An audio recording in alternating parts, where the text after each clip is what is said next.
Hey, how's it going? So in today's video, what I'm going to be doing is getting on with reinstalling my electrics. I'm going to go through that very quickly. I'm going to be redoing my water tanks, repositioning my water tanks, and showing you how I've revamped my garage space underneath the bed. It used to be scruffy looking, like a shed. Now it's looking awesome. Then after that, I'm going to be showing you how easy it is to clad your rear doors of your van. I'm getting very close to finishing all the woodwork in the van. Very, very close. It's only been 3 years and I've only got a few jobs left. So hey, who knows, maybe even today I'll be able to tick that list off and there will be no more woodwork to do on the van. That would be awesome. So stick around, hopefully you will enjoy this video.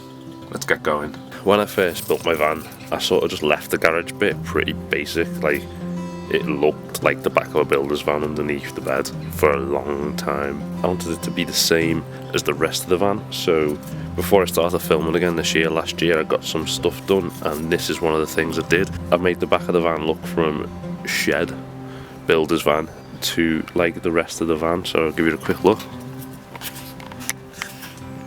So I've cladded and stained it all, boxed that wheel arching nice, painted it all, finished the flooring and stuff, but to do that I had to take everything out. So my batteries used to be underneath here, my water tanks were here, and then they were here when I had the dog bed. Obviously the dog bed's gone, now I've got lots of space, and what I'm going to do is I'm going to put my water tanks underneath here.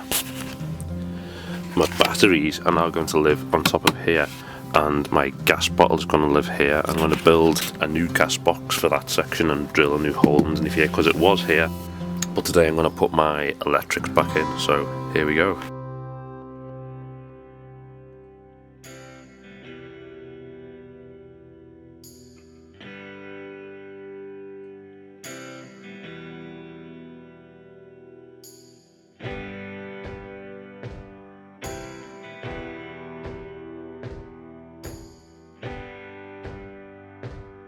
So there it is, one battery down. I need to get another battery just to build the bank up. I've got extra space here, so I'm going to put an extra battery in there, so I've got the full power that I need.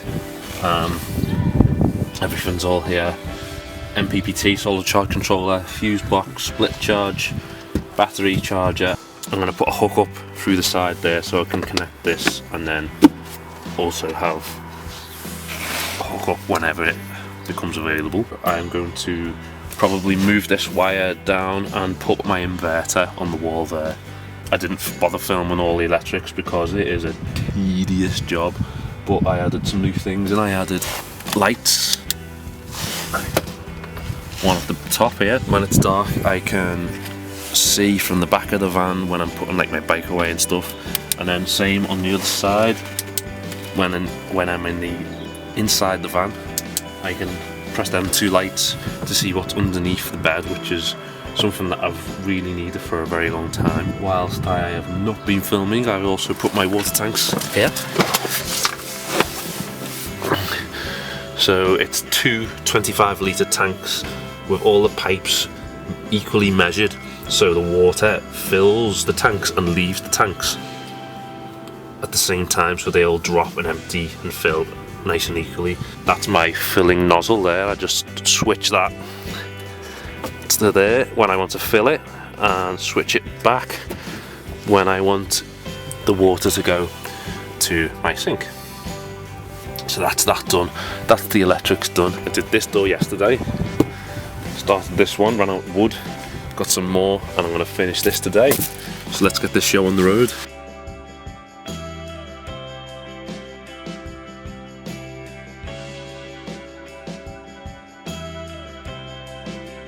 So I'm trying to be a little bit more frugal with my wood, because I've got lots of offcuts, and that's just a waste of wood and a waste of money. So because this part of the door you can't really see when the door's closed, I'm doing loads of offcuts on this section.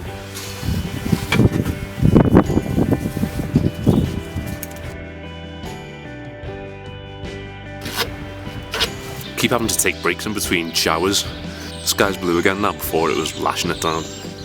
Let's keep this thing going. cladding the back door is actually mega easy, as long as you do holes in the cladding. When the screw presses into the metal, it doesn't push the wood out and make it split. And the screws actually go into, regular screws actually go into the metal pretty easily.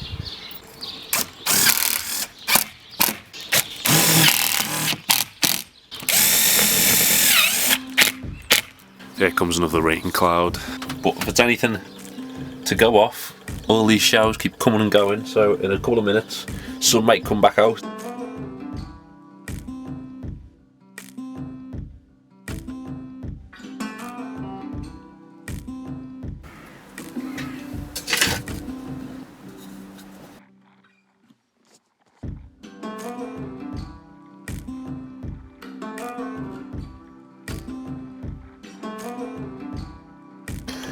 I don't really like it, so I'm going to change it.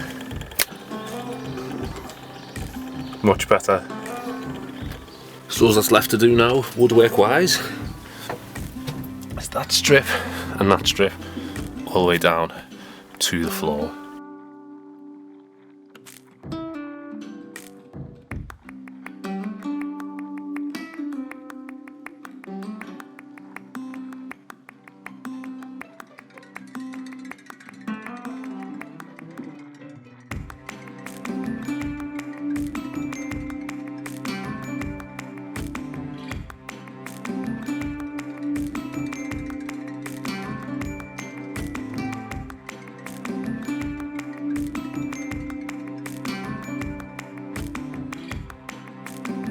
So that's that then.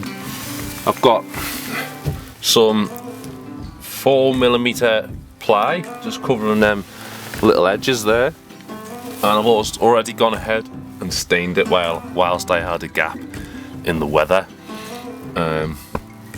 All that's left to do is stain that strip there, stain this cupboard, and then stuff like the door and other things that I've got to stain. So I'm not going to film getting on with the staining, so I'm going to leave it there for today. I'm not going to video just doing painting the wood because it's just painting wood, it's not very exciting. But I will ask you this: should I paint the ceiling white? I've been thinking about it for quite a while now. I think it will make the van brighter and open it up just enough, but hopefully keep the cozy feel. Let me know what you think. Will it ruin a cozy feel, or will it just give it that little bit of extra brightness that it needs? Thank you for watching. I hope you enjoyed the video. If you haven't subscribed already, please do. Don't forget to press that thumbs up button and drop us a comment below, and I will see you next time. Cheers.